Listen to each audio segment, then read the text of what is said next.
All right, my friends, and welcome to Saturday morning, the Dr. Sem Yankees Show. We tried going live on Monday with the Start Spreading the News podcast, and that didn't work. We had all sorts of technical issues, so I'm trying again with some new and updated technology and hoping, as I pre-record the Dr. Sem Yankees Show, that we have no issues. Of course, if you're watching this, that means we have no issues because I was able to record the show without any drop of signal. So let's hope. I'm hoping. As we begin every show, let's make today a great day. And how do you make your day great? Well, my dear friends, it's simple. You look around the world, you see all the good that's out there, and you bring it in to your heart, and you cherish it in your heart. If you take the time to look around the world and see the good and cherish the good, you can't help but make your day great. But I know there are times when people say, "Oh, Dr. Sem, there's no good. There's nothing good in the world. Nothing at all. I can't find one possible thing that's good that I can cherish in my heart." Okay. You have within yourself the ability to do good and to make good. So do something nice for someone else. Donate your time. Donate money. Write a letter. Say hello to a neighbor. Do something nice. Create good. And if you create good, then there's good. And then you can cherish that good in your heart. And you'll find that the more you notice the good and cherish the good, the more good will appear in your life. If we go around our lives looking for goodness and creating goodness, primarily, though not always and not in every situation, but primarily our lives will be surrounded with good. Remember, when you give love, it will come back to you in greater amounts than you ever gave. Okay, my friends, as you know, this program is brought to you by Artemisia Publishing. Artemisia is an outstanding and wonderful publisher that has published many of my books, including Roy White's autobiography, From Compton to the Bronx, The highly motivational, 365.2. If you need motivation, read that book. The great Yankees book, The Least Among Them. I need a new graphic for this one, but my newest Yankee book, which is getting great rave reviews, The Greatest New York Yankees by Uniform Number. And, of course, the greatest novel ever written, Scattering the Ashes. If you have not read Scattering the Ashes, your life is incomplete. So do the right thing and get a copy of Scattering the Ashes to complete your life, to make it that you've read the greatest novel ever written. And maybe you'll say it's not the greatest novel. I read it and my life isn't complete, but I think it's a pretty darn good novel. Read it, and I think you'll enjoy it. Also available on audiobook. The Least Among Them and Scattering the Ashes are available on audiobook. Scattering the Ashes, the audio was recorded by me in a studio in New York City. So let's talk Yankees. My goodness, let's get to it. 5 minutes in, and we haven't mentioned the Yankees. They won on opening day on Wednesday night. That was fun. The coverage on Netflix, not so much. I was able to go to my son's house and watch the show, watch the game, at least for a little bit, because I don't have Netflix and I'm not buying a streaming service just to watch a Yankee game. If the Yankees want to take the games away from me, well, then they can. Bye-bye. That's how I feel. And I think it's a short-sighted strategy that the Yankees, Major League Baseball, many of the other sports are following. Let's take games away from fans. Well, that's not how you create a fan base, by making your product harder to get. I wrote a great article on Start Spreading the News just a few days ago, and it's called Where Are the Yankees? Or Yankees TV Frustrations. And I talk about how the Yankees are on about 400,000 different channels. The common fan isn't going to watch the Yankees. And then what's going to happen is the Yankees are going to eventually say, we don't understand why people aren't following us, because you put the game on so many different outlets that no one knows where to even watch the game. And secondly, many of the games, including most Wednesday nights, are on a streaming service. Well, I'm not paying for a streaming service. So, you know what that means? That means I'm going to miss those games.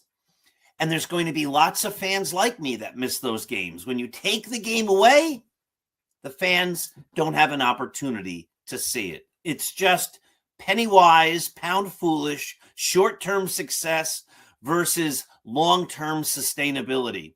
And they're going to hurt the long-term sustainability. But the Yankees won. I didn't think Netflix coverage was very good. We had the sound down because I was talking with my son, but the pregame stuff with some guy yelling all the time, you can just see, and all that. They're trying to hype it up. All that hype is unnecessary. It's unnecessary.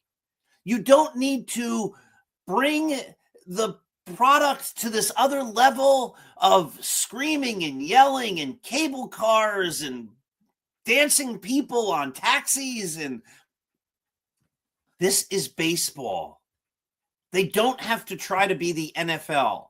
When you try to be something you're not, it just makes it even more readily apparent that what it is you're trying to be, you're not. Baseball is a pastoral game. Football is not. Football can have all that hype. Baseball doesn't need it. The true baseball fan doesn't need it. And the people tuning in to watch a baseball game don't want any of that. It's unnecessary. Just put the game on. You know, I was talking to my wife the other day. We were watching something on TV. I don't watch much TV, but the commercials just seem to get more and more and more absurd. And I was watching a product where the commercial was absolutely silly. It was, I think it was for Chick-fil-A, and they had some cow dressed up, some person dressed up like a cow dancing around and people bouncing. And I'm saying, Every time I go to a Chick-fil-A, virtually every time I pass a Chick-fil-A, there's a line out the drive-through that takes a long time for people to even get their food. Yet they're willing to wait on that long line for their food. Why is that? Because their product sells themselves. So they don't have to make commercials that are inane and make no sense just to draw attention to their product, which is already, based upon the evidence that I always see when I drive past a Chick-fil-A, the product which is already highly esteemed. If you're going to get fast food, many people go to Chick-fil-A because they like the product. So I said to my wife, I said, if I were the CEO of that company, rather than being silly and inane, I would just have a normal commercial. Put a picture of the sandwich up there. Have the CEO or an executive of the company sit in front of a camera and just say, "Hi, I'm the executive of Chick-fil-A. And as you know, we have the greatest fast food chicken. This week we have this product, or this month we have this product," or just tell them. And the people will flock in. You don't need to get silly and try to appeal to an audience or capture attention in weird ways that are just off-putting. It just, like, why? Why do you need to insult my intelligence to try to make me buy fast food chicken? It made no sense. And I see that with a lot of products. And that's what I saw with the opening day festivities. People running around, screaming, jumping, all for no purpose. You already have a great product. It's Major League Baseball. You don't need to try to make it something it's not. You don't need to try to insult the audience by dropping the standards to some inane, silly, crazy level. Just sell the game. We are baseball. We have the best sport.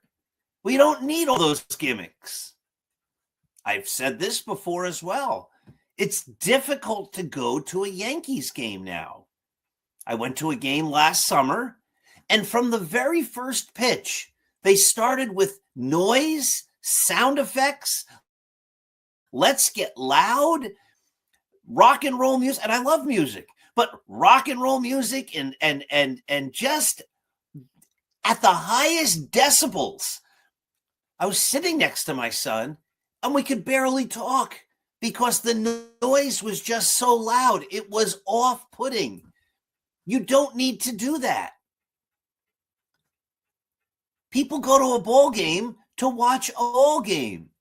They don't go to a baseball game to get hyped up after one pitch in the first inning.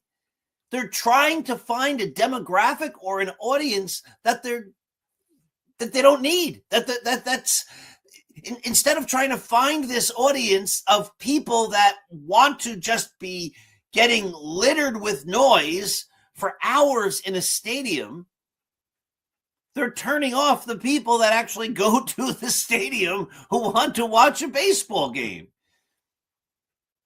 They have a great product. Let the product speak for itself. Just put baseball on TV and the fans will come. But put baseball on TV where the fans know where to find it. And don't take it away and put it on some streaming service. Now, sometimes I write stuff and people say, "Oh, you're not a Yankees fan. This guy's not a Yankees fan." This guy's not a Yankees fan. My goodness, I've watched probably 90% of the Yankee games since 1977. I write a Yankees blog. I put up 3 articles a day, me and my writers, and have been doing it since 2017. I have bookshelves full of Yankees stuff. I've read virtually every Yankees book that's out there. I love the Yankees, but that doesn't mean we can't be critical of them. But I love the Yankees, but I'm not going to give them or some streaming service lots of money to watch a product that they used to give me for free, and now they're taking it away. I'm just not going to do it. I don't make people pay to read Start Spreading the News, and I never will. People watch podcasts for free. You can watch this for free. What you do if you have content is you give it to others so they can consume it. You don't take it away from them. I've pushed back against some of my favorite online baseball writers over the years, whose articles I would read all the time. I would look forward to their articles. And numerous of them went behind paywalls. So I stopped reading them. It was that simple. There are certain online newspapers that are putting tons of their content behind paywalls. So you know what I've done? I've stopped reading it. I used to have an article that I would create every week on Start Spreading the News on Saturday mornings at 10 a.m. called Yankees Links. And I would link tons of articles. I can't write that article anymore. I can't put that post up because it's hard to find enough free content. So instead of me helping to drive people to various websites to read great authors writing stuff, I don't. And lots of people don't read them anymore. I just don't understand this idea, like in order to create a bigger audience, I'll reject the audience I have. I'll turn off the people who already like my product. I'll chase them away for a few extra dollars. I just don't get it. But hey, that's me. All right. So the Yankees did win. I'm looking at the clock here. We're 17 minutes in. The signal has not dropped yet. I might have figured this out. So what I might do is record the Start Spreading the News show in advance for Monday night. We'll see. And then maybe try live again. It's frustrating when you try to go live and it doesn't work. And we just, as I said last Monday night, we just killed the program. I said to EJ, it's just not working. The signal's dropping more and more. As we got deeper into the show, we couldn't watch, and I couldn't even talk to each other. And I said, this is just silly. So that's a pain. So hopefully we fix the technological issues. With EJ, I was going to walk through the Yankees stats from 2025, and we just started saying this guy's going to be worse or better.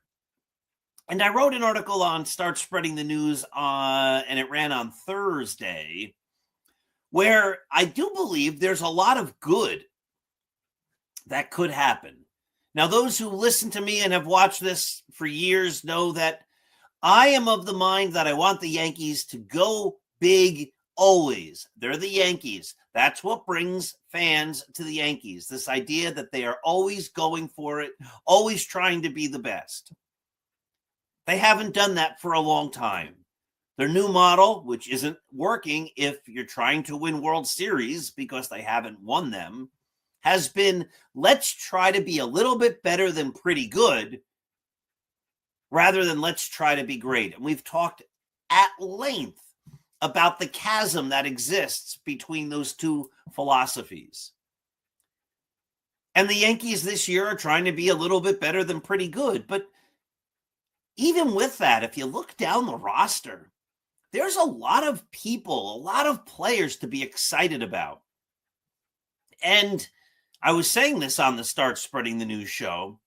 If Garrett Cole comes back, and if Carlos Rodon comes back, and if they're both effective, and if Cam Schlittler is a top pitcher, and if Max Fried stays healthy, and I can never quite say his name right, but Carlos Lagrange, if he is the real deal, those are some dynamite pitchers. No team, if those pitchers are all on their game, would want to go into a short series and face the Yankees. That's just a fact.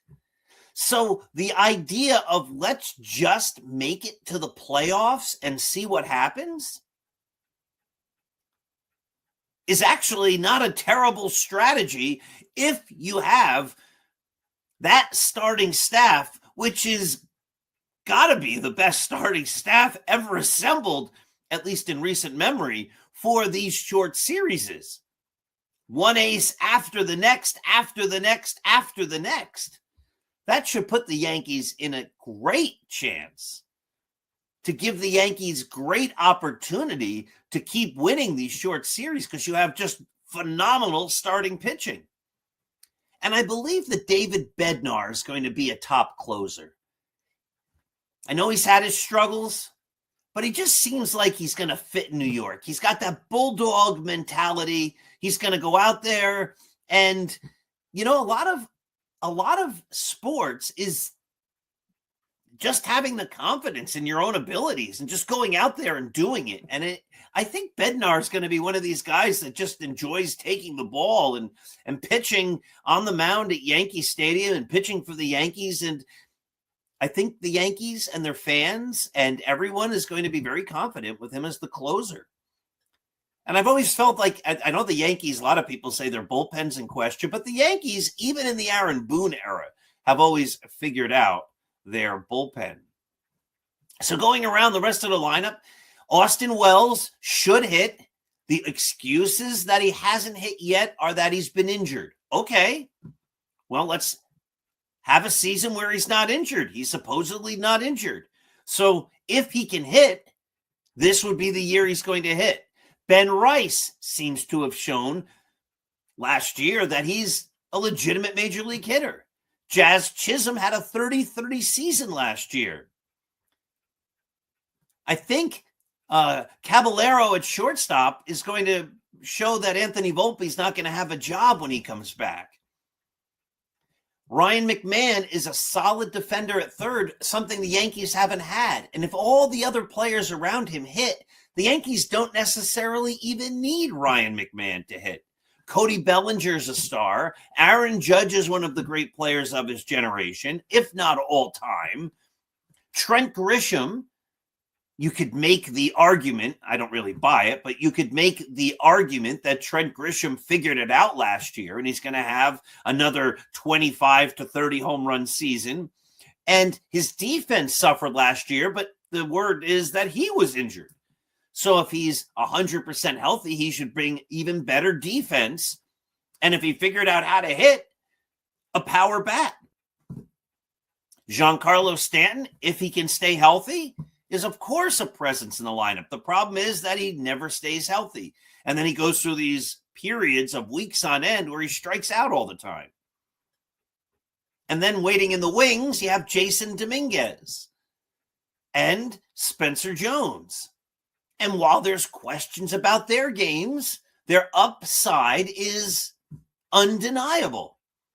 And so there is a world where the 2026 New York Yankees go out there and are extremely impressive and have a huge year. Now, of course, there's the negative aspect of that. Maybe Austin Wells can hit. Maybe Caballero isn't a starting shortstop. Maybe Volpe comes back and he still proves he can't hit. Maybe Ben Rice had just a good year last year, and that's not who he really is. Maybe Jazz Chisholm is overwhelmed by the pressure of playing for a contract. That happens sometimes. A few years ago, everybody said Gleyber Torres is going to have a big year. It's his contract year. And he had a terrible year. Maybe Trent Grisham had a 1-year spike. Maybe Ryan McMahon and his lack of offense really hurts the Yankees. I mean, there's a lot of bad things that could happen. Maybe David Bednar is the pitcher who got sent to the minors last year. Maybe Garrett Cole and Carlos Rodon are never truly healthy. Maybe the young pitchers who the Yankees expect to rise turn out to be mirages. And of course, the Yankees don't have a great manager. Aaron Boone has been a Yankee manager longer than anybody by far without being able to win a World Series. He's never shown the ability to match up well against the best managers in the game and the best teams. And so that is an Achilles heel. But maybe, just maybe, he has figured it out. Maybe this is the year that Aaron Boone is the leader that the Yankees thought they hired, in 2018 to lead this club forward. So it's going to be interesting. And, oh my goodness, this is what happens every year. You get optimistic. It's early in the season. And there's a lot to be excited about. And hopefully all of those good things come true for the 2026 New York Yankees. All right, I'm going to wrap it up here. It looks like I made it. No drop signal, 26 minutes in. I want to thank everybody for watching. Check out Start Spreading the News. We put up 3 articles every single day. It is the greatest Yankees site. Let's go Yankees. Have a great day, and I'll see you again very soon.